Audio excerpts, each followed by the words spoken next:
Annual Program Part 3.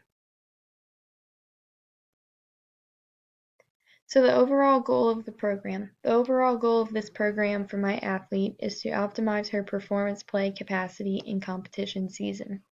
During the preparatory period, my focus is on cardiorespiratory conditioning and technical skills. This will last 6 weeks leading into the first transition period. During the first transition period, resistance training will be focused on to build power and development. During the competitive period, high intensity is generated in workouts as well as on-court training. And during the second transition period, rest and rehabilitation is necessary for the overall well-being of my athlete. The goals of each cycle. In the preparatory period, raising her heart rate will help my player to develop endurance during long points and rallies or while playing in the hotter season. So during months like August, June, July, when it's you're in the thick of the heat, just that factor in itself is very difficult to play in, not even including if you're playing an opponent on the same level as you, who is using the same amount of force, power, topspin, effort in general, or if you are trying to beat a player who is on a higher level than you. This is especially important in singles play because you're the only one playing every single point, so you have to be able to move around to the best of your ability without necessarily being tired. So the goal is for my athlete to run, cycle, do the elliptical or row 3 times a week for 1 to 2 miles on whatever cardio machine that she chooses to do. So the goal for conditioning on the court is to incorporate 2 sets of 10 med ball slams, 2 sets of 12 single leg squats on each leg, 2 sets of 12 resistant band chest presses, and 2 sets of 8 squat jumps. And I will be incorporating this in her warm-up routine every day before she practices. So each of these has a really beneficial effect to my player. For example, single leg squats will strengthen the hip flexors and will help for balance, and squat jumps will help for her to gain explosive power needed to move more quickly.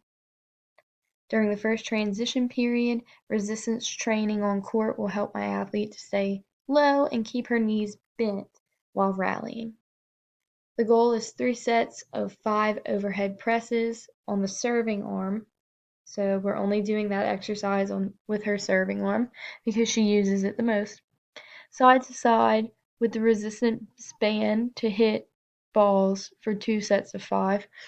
So this is a resistance band that they put around the athlete's torso area, and it's usually hooked to the fence behind them, and it's definitely beneficial whenever you're tired.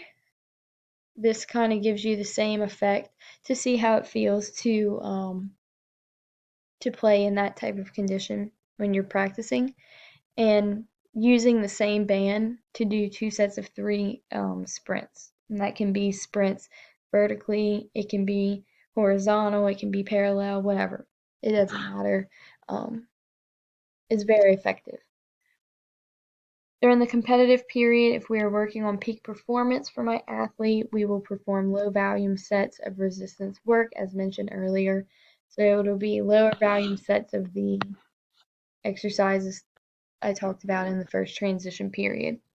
If our goal is maintenance, we will perform low to moderate resistance training, as mentioned in the first transition period. So, if we're in the peak performance, we will use 50% to 92% of our low volume for if we do anything with a 1 rep max, like we may do a squat, to see what her 1 rep max is. And those are useful as well. Or if we are doing maintenance, we might do moderate to high intensity, which would be 85 to 93%, 1 rep max, same concept there. And during the second transition period, my athlete will take proper time for rest and recovery to mentally and physically prepare herself for when training will resume. Over this time, the goal is for my athlete to reflect on her strengths and weaknesses and have a clear understanding of what she would need to perfect for competition. Cycles created the way they are. So the macrocycle is the overall cycle incorporating the mesocycles and microcycles.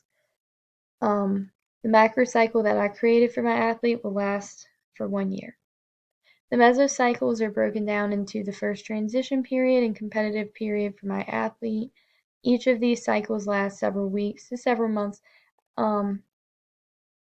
Being that this is my first time creating a cycle, I would just have to play it by ear and see what works best to see how long each of these mesocycles should last.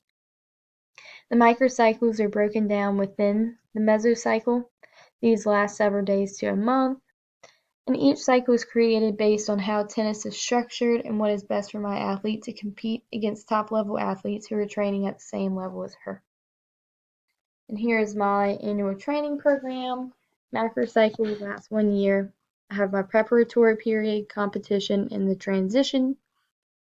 Preparatory is broken into off-season and pre-season. Competition is in-season.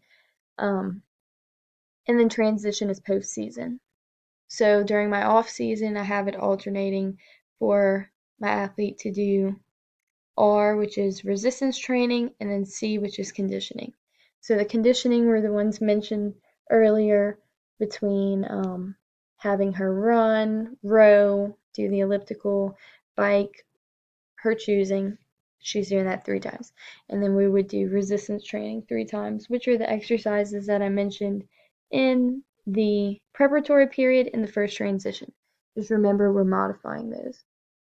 In season, we're working on maintenance here, just keeping her skills up and working on whatever, perfecting whatever strokes need to be perfected for the game. And then postseason, rest and recovery.